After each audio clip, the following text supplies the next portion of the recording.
Here on Langrisser, it's time to level up some more guild run characters. And these are our rarity characters that we're leveling up just to be strong enough to be useful in Guild Wars. And obviously, we want to level up their class at least enough to where they can bring 3 abilities to the battlefield. You know what I mean? You don't want to bring somebody that has 1 or 2 abilities.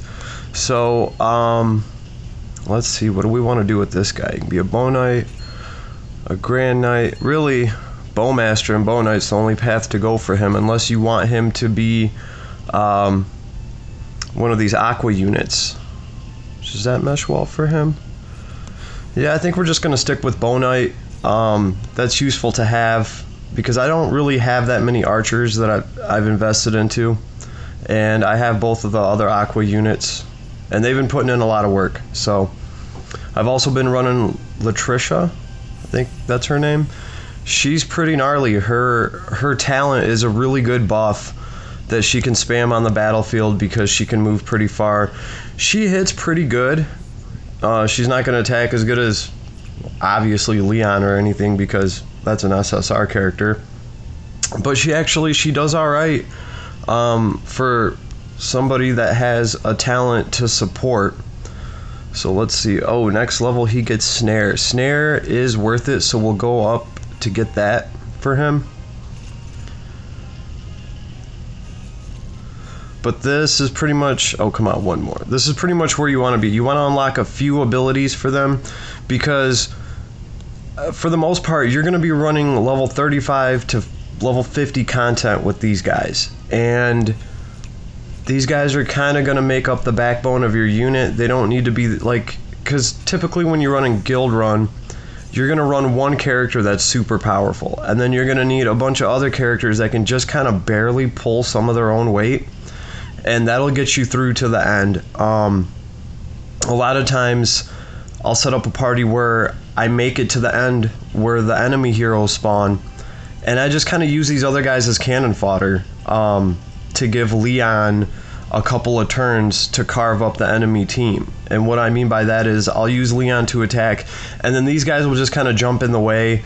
They'll tie somebody's attack up for a turn so that they're not getting in Leon's way, something like that. The end game is just getting the clear on the level, because then you're getting a higher completion percentage rate. So that's really all these characters have to be good for now, and it's important to think about that while building them. If you look at equipment, I pretty much just put gold equipment on these guys.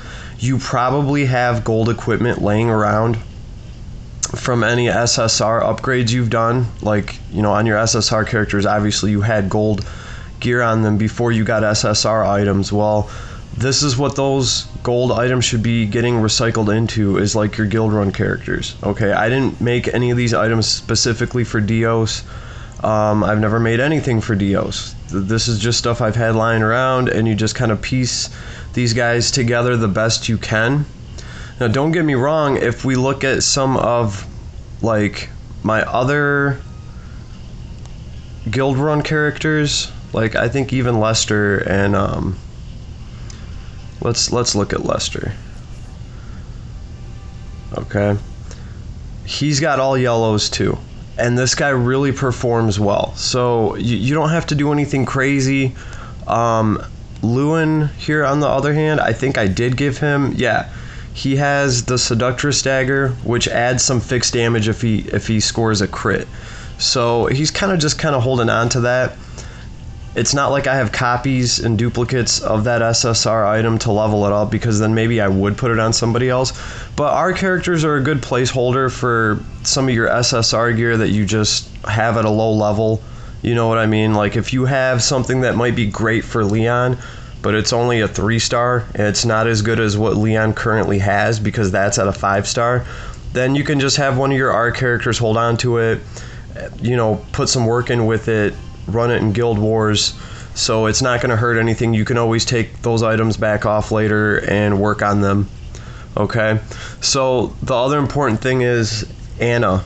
Okay, Anna, she technically should be one of the first R units you should work on for Guild War because she is a healer. Okay, That means that even if you're running a level 45 guild run and she's level 30, you can still bring her and use her because healers are skill based. They're not stat based. Well, they're stat based to a certain degree because her stats are going to influence how much she heals. The point is, she can still be useful in any guild war just because she can heal. And you know, every account only has so many healers that they can run.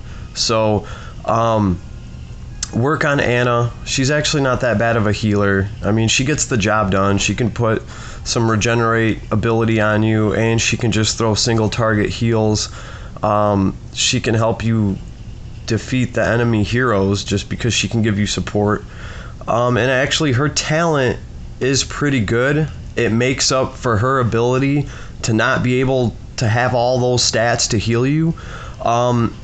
Units' hit points increases by 20%, which is nice.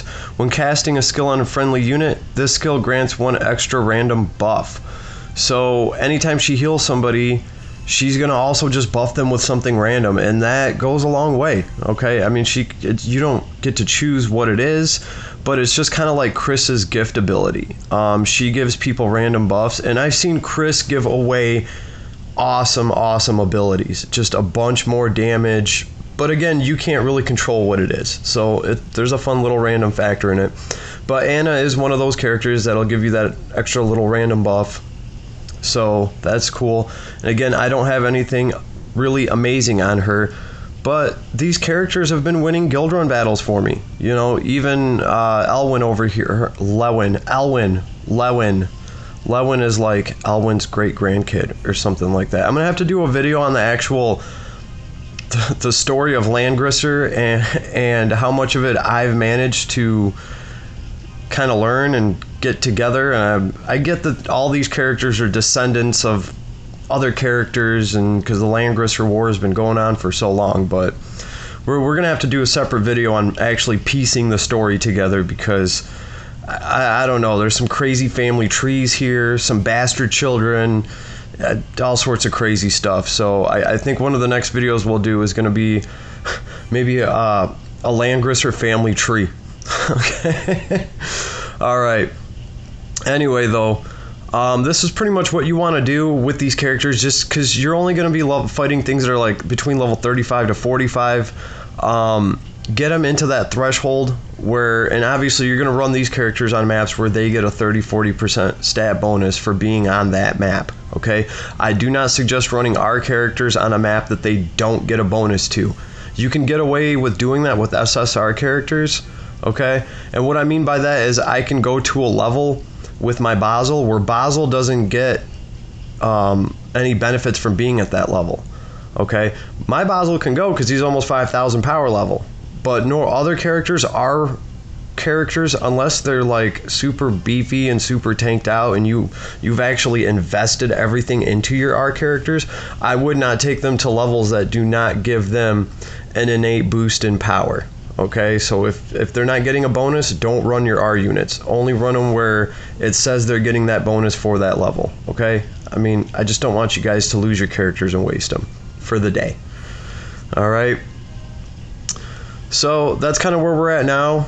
And I'll keep you guys updated, but if anybody has any suggestions on how to build guild characters for Guild Wars, or if I'm missing something, let me know. I think we've already went over all the bonds. You pretty much want to get their first bond to like level 5 so that your troops that you're running are getting some bonus to them, because really with these R characters, your troops are the ones doing most of the work.